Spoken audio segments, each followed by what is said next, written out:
Hello everyone and welcome to my channel. This video is going to be a bit different than the others. There's no cooking in this one, but there are definitely some treats and organization that I'm happy to share with you as we wrap up summer and head towards the start of the school year. And every year around this time we have some rituals we go through to get ourselves ready, and I invite you to join me. I'm SB and this is SB Living. The end of summer is s'more season at our house, and there's nothing like sitting around a fire when the weather starts to become cooler in the evenings. We have a propane fire pit situated right in between our patio and garden, and it's a perfect spot to just relax. We're a big fan of s'mores, and so far haven't ventured away from the classic graham cracker, marshmallow, and Hershey bar combination, but I know there has to be more interesting combinations, so if you have a favorite way to enjoy your s'mores, please share them down below. If you made it this far in the video, I want to thank you, and if this is your vibe, please take a moment to subscribe, like, and share this video. If you have already, you have my deepest gratitude, and for a tiny channel like mine, every small step makes a huge difference and encourages me to keep making content for you.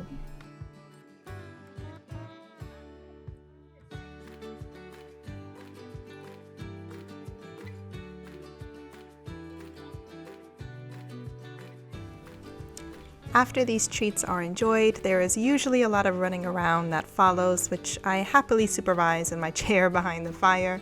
If every evening ended like this, I wouldn't complain.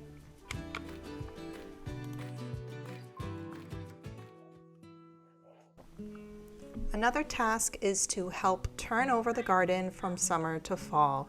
I do have a stretch of wildflowers growing along our fence that I pretty much leave to themselves.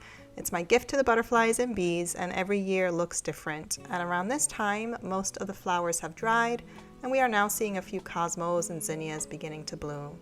On the garden side, the blackberries are beginning to fruit, and the last of the tomatoes, peppers, and eggplants are growing.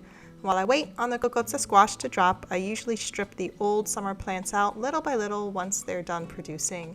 And then after a good turnover of the soil, I sow another round of beans, lettuce, and other greens like beets, carrots, radishes, easy fall plants that can take care of themselves for the remainder of the season.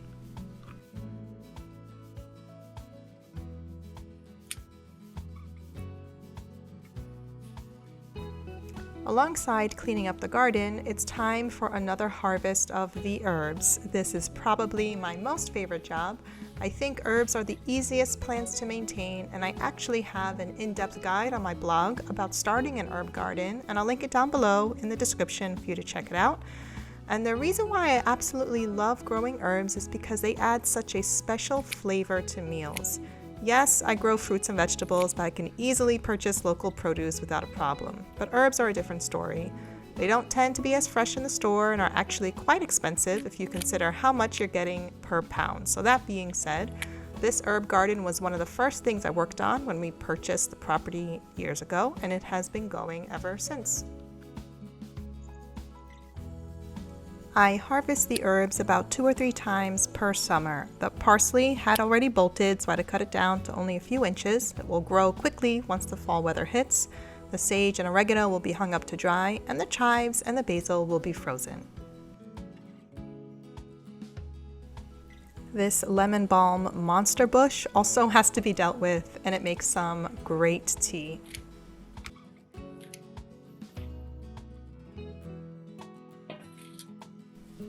I grow a few different kinds of basil, and no matter how many times I snip a few leaves to add to our summer meals, they always need a big cut down when August comes around.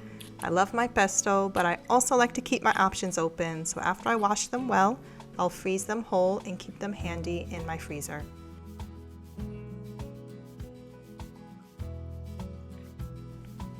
I don't have to do much for the sage, as I like to keep the stem for when I hang them up to dry. I just peel off the yellow and brown leaves before I wash them.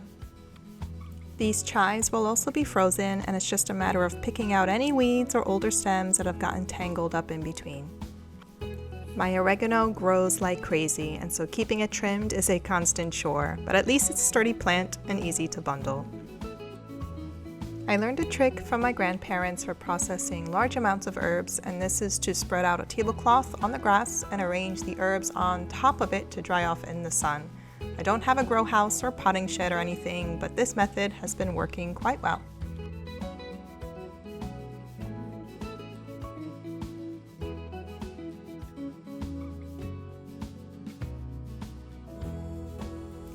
Once they're dried, it's time to tie them up in bundles. I use a simple piece of twine and make a few knots, leaving a loop to hang them from. And there we have it.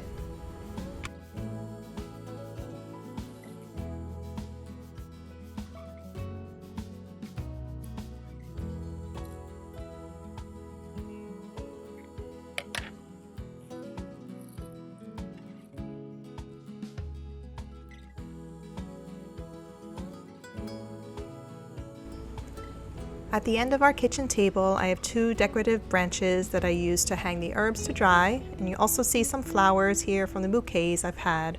It turns into a beautiful cozy scene that changes throughout the seasons and is within easy reach for cooking or tea making.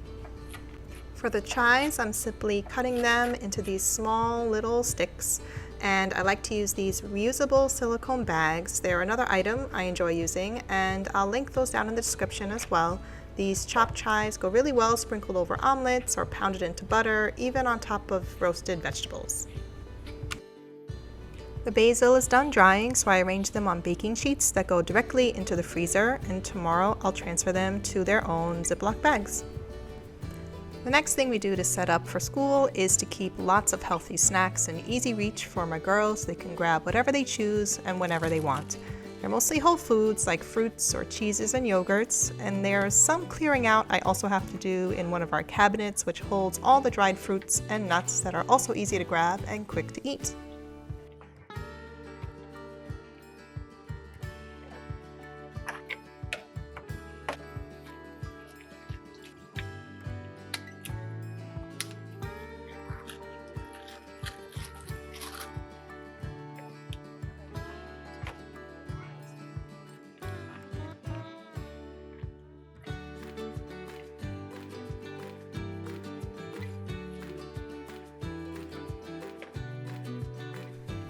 Books are much like clothes in this house, and they tend to be hand-me-downs, but there's different interests to consider.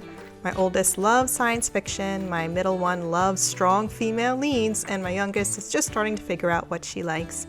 I like to have a good combination of different subjects though. That's the teacher coming out in me. So there's always something to choose, and this is besides our weekly rotation at the library. So each of my daughters has drawers underneath their beds, one of which is exclusively dedicated to books they enjoy reading the most, to keep in easy reach. And as you can tell, these drawers have had a lot of wear and tear.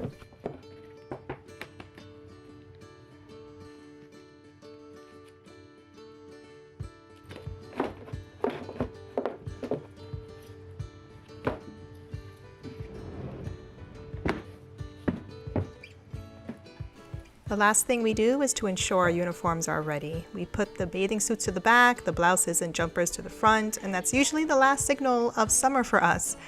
I hope you enjoyed this quick little video, and if so, be sure to like, comment, subscribe so you can tune in again next weekend as we get back into some cooking and slow living inspiration. See you then.